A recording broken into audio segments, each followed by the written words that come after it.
you are naked. Not metaphorically, literally, physically naked. It is somewhere between 170,000 and 300,000 years ago, and you are standing at the edge of a forest in what will one day be called Europe. The wind is cutting into you. There are no walls, no blankets, no fire yet. Fire takes effort, and you haven't made one tonight. You are just skin, and the world is cold. And somewhere in the dark, a cave bear the size of a small car is sleeping 30 meters away. Here's the thing nobody tells you about that moment. You didn't survive it by being tough. You survived it because at some point one of your ancestors did something that sounds almost embarrassingly simple. They took the skin off that bear and they wrapped it around their body. And that single act, that almost laughably obvious solution, ended up being one of the most important decisions in the entire history of our species. Not just because it kept them warm, but because of what happened next. What clothing eventually made possible is something most people never think about. And when you find out, it changes the way you understand the word human. The obvious answer to why ancient humans started wearing clothes is warmth. You hear this and you nod along. Cold weather, animal skins, problem solved. It makes sense. It's clean. It's satisfying. But there's a problem with that story. Archaeologist Ian Gilligan of the University of Sydney has spent decades studying prehistoric clothing, and his research reveals something that upends the tidy warmth-first narrative. Humans lost their body hair approximately 1 million years ago. That is not a typo. 1 million years ago, our ancestors became essentially naked apes. And for the next 800,000 years or so, they somehow survived without clothing in any recognizable form. They had no fur, they had no clothes, and they lived through multiple ice ages. So the question isn't just why did humans start wearing clothes? The question is, why did it take us so long? The oldest direct evidence of clothing comes from a site that has become one of the most important archaeological locations in the world, Schöningen, a town in Lower Saxony, Germany. This is the place where researchers found 9 throwing spears from 300,000 years ago, the oldest wooden hunting weapons ever discovered. And in 2023, doctoral researcher Ivo Verheyen of the University of Tübingen published a study in the Journal of Human Evolution that added something remarkable to the Schöningen record: cut marks on the paw bones of a cave bear. Now, cut marks on bones usually mean one thing: butchering for meat. But Verheyen pointed out something crucial. There is almost no meat on bear paw bones. The hand and foot bones of an animal are wrapped in skin that lies very close to the skeleton, which means the only reason to cut there, carefully, precisely, is to remove the hide intact. The people at Schöningen weren't eating the bear's paws. They were skinning it. Cave bears were enormous. Think polar bear, but bigger. Their coats had a double structure: long outer hairs that formed a protective layer against wind and moisture, and a dense inner layer of short hairs for insulation. Verheyen noted that these hides were only usable if stripped within a day of the animal's death, which means whoever did the skinning had almost certainly hunted that bear, not scavenged it.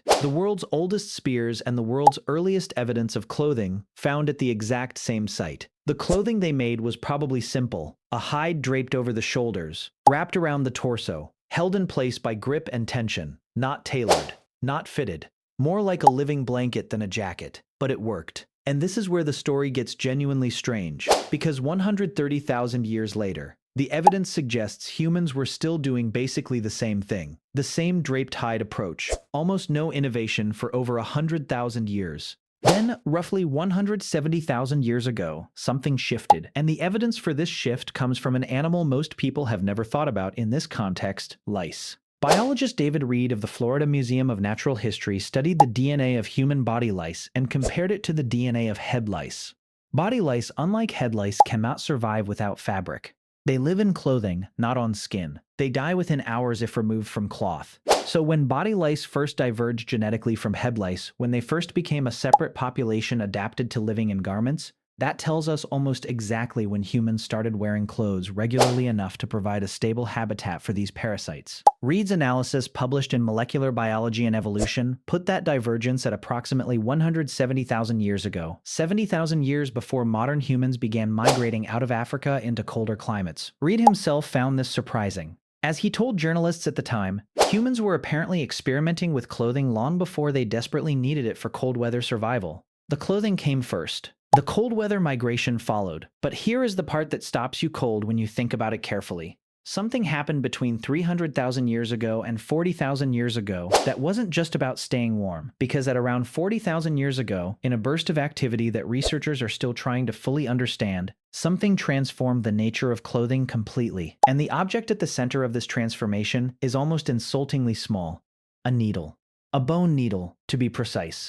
Thin, carefully shaped, with a tiny hole at one end for threading sinew or plant fiber. The oldest eyed needles appear in Siberia approximately 40,000 years ago, in the Caucasus around 38,000 years ago, and in Western Europe around 26,000 years ago, according to a 2024 analysis published in Science Advances led by Ian Gilligan.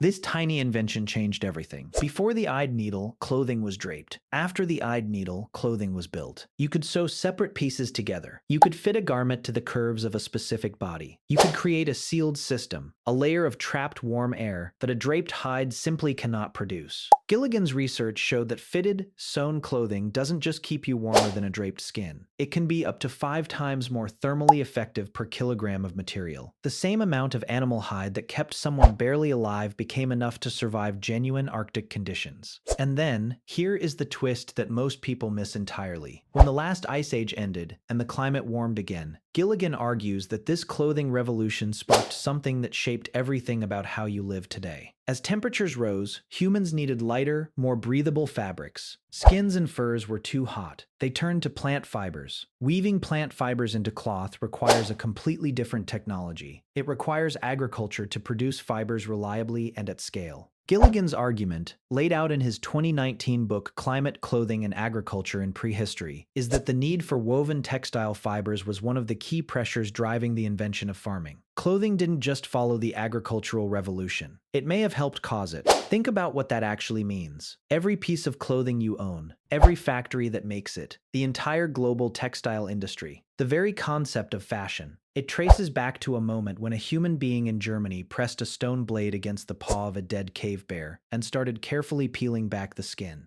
There's a moment in most people's day, getting dressed in the morning, pulling a shirt over your head, that feels like the most ordinary thing imaginable. You barely notice it, but that gesture is ancient beyond comprehension. The need it answers is the same need that sent our ancestors hunting cave bears 300,000 years ago. The same need that made a bone needle the most transformative piece of technology of the Paleolithic. The same need that, if you follow Ian Gilligan's argument to its conclusion, set in motion the chain of events that led to agriculture, civilization, and the world as you know it. You started wearing clothes to stay warm, but staying warm required tools, and tools required skill, and skill created culture, and culture built everything else. Disclaimer: this video discusses anthropological and archaeological research for educational purposes. Modern hunter-gatherer observations are used as comparative models to understand ancient human behavior, not as definitive proof of how all ancient humans lived across different time periods and geographies.